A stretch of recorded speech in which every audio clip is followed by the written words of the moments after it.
Hi guys, in the next series of videos what I'd like to do is to talk you through the market structures. So this is for those of you doing F583 or F584, and to then take you through the process of actually drawing the diagrams to the market structures and then analysing them in terms of the output, the price, the profits, the efficiencies and so on and so forth.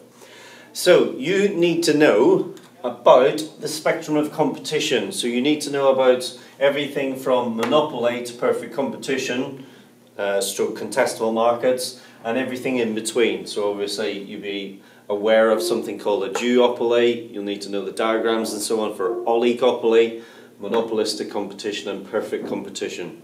So what I'm going to start with today is the diagram for the pure monopolist, so where there is a single supplier in the market.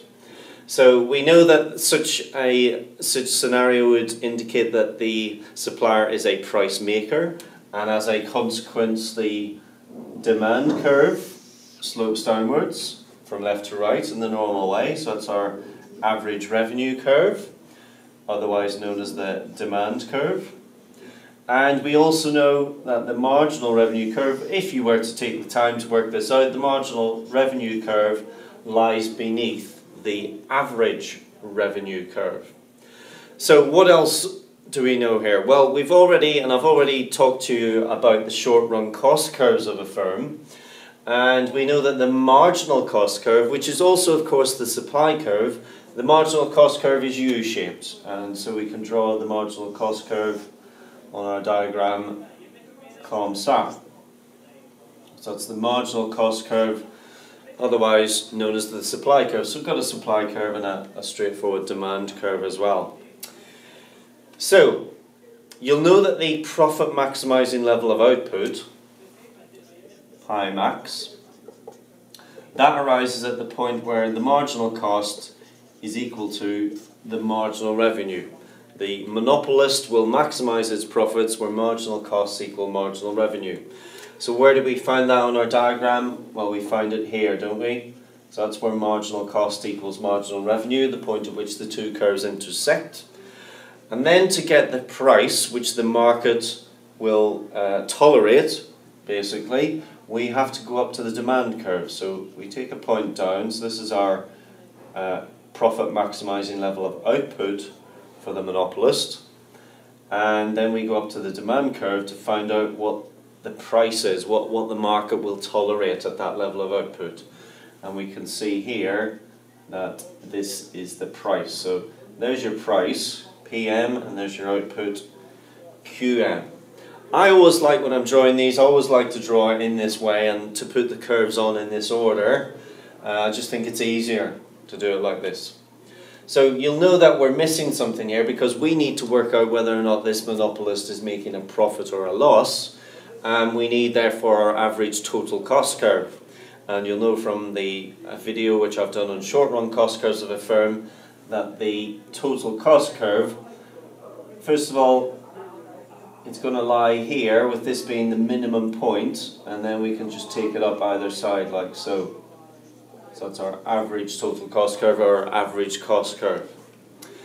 So in order to find out whether or not the monopolist is making a profit or a loss here, we would find out what the cost is at this level of output, QM, so it's here, so it's our CM, that's the cost of producing QM, and so we can see clearly that the price is greater than the cost, as indicated by this rectangular, this hashed area here.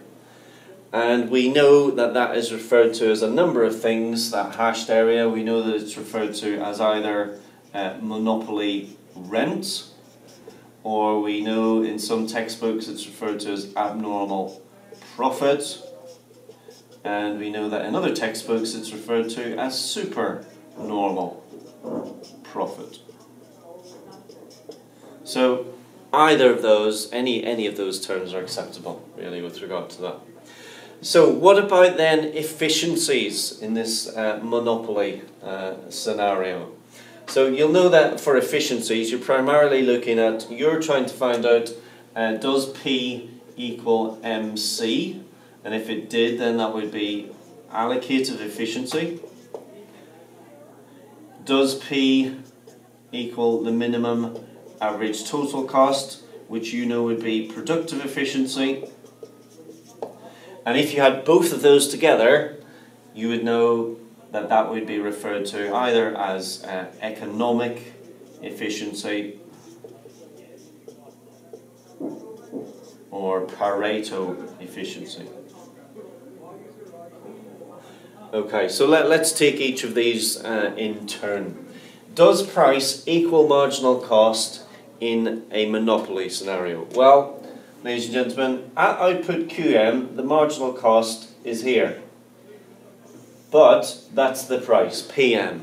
So we can quite clearly see that the price is much greater than the marginal cost. Hence, price does not equal marginal cost, therefore it's not allocatively efficient. That's the first point. Is it productively efficient? So is it producing at the minimum efficient scale, min ATC? Well, we know that this is the minimum point, but we know that the monopolist is operating to the left of this point because that's the cost there. And so we can therefore say that the monopoly level of output is also productively inefficient. Price does not equal minimum ATC. And so it's not allocatively efficient, it's not productively efficient, and therefore it's clearly not economically or Pareto efficient either.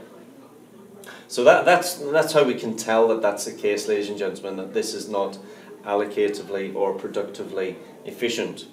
I think one thing to point out is that because we are operating to the left-hand side of the minimum efficient scale position, you will know from your studies of short-run cost curves of a firm, you will know, so if we draw this would be the long-run average total cost curve, you'll know that that's made up of a series of short-run average cost curves, like so.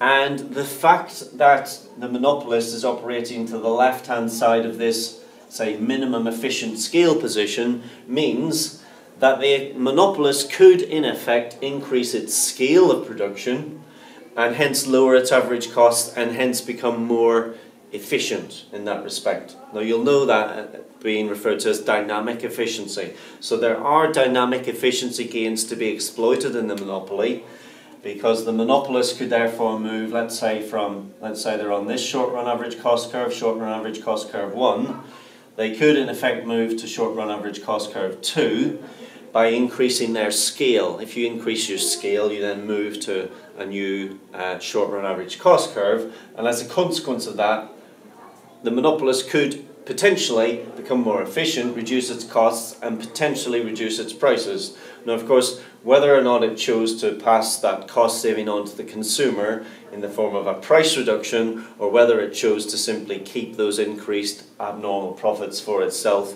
that is another matter, ladies and gentlemen. Something to think about. Okay, so that's the profit-making scenario, but of course it's not always the case that the monopolist will make a profit. So let's consider that.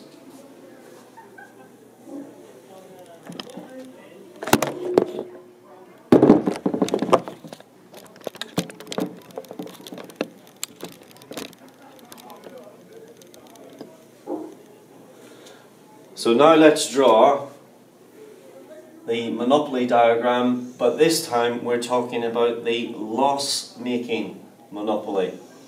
So we've got our MR and our AR curves as usual. We've got our marginal cost curve as usual. We're going to look for the profit maximizing level of output, which we've already said is where MC equals MR. So it's QM. The price the market will tolerate at the demand curve, which is PM. Now, it is not always the case that the monopolist will make a profit. If the costs were too high, then obviously the monopolist will not make a profit. And so we might find this sort of scenario here, whereby the average total costs, still the minimum point, being here, where the marginal cost curve cuts the ATC at its minimum point. But the key point here is that because the average total cost curves have risen, now our costs at a level of output QM actually lie here. So the costs are greater than the price, as you can see, by this hashed area. And in that instance, where the costs are greater than the revenues from the price, clearly the monopolist will be making a loss. So it's not always the case that the monopoly is this money-making machine. There may be instances due to unforeseen circumstances, shocks to the economy, regulations which are introduced which adversely impact on costs and so on, which will shift those cost curves up, and consequently the monopolist will make a loss. Okay, ladies and gentlemen, so that's it. I'm going to leave it at that for this one. That's monopoly, and I will be back with the other market structures later.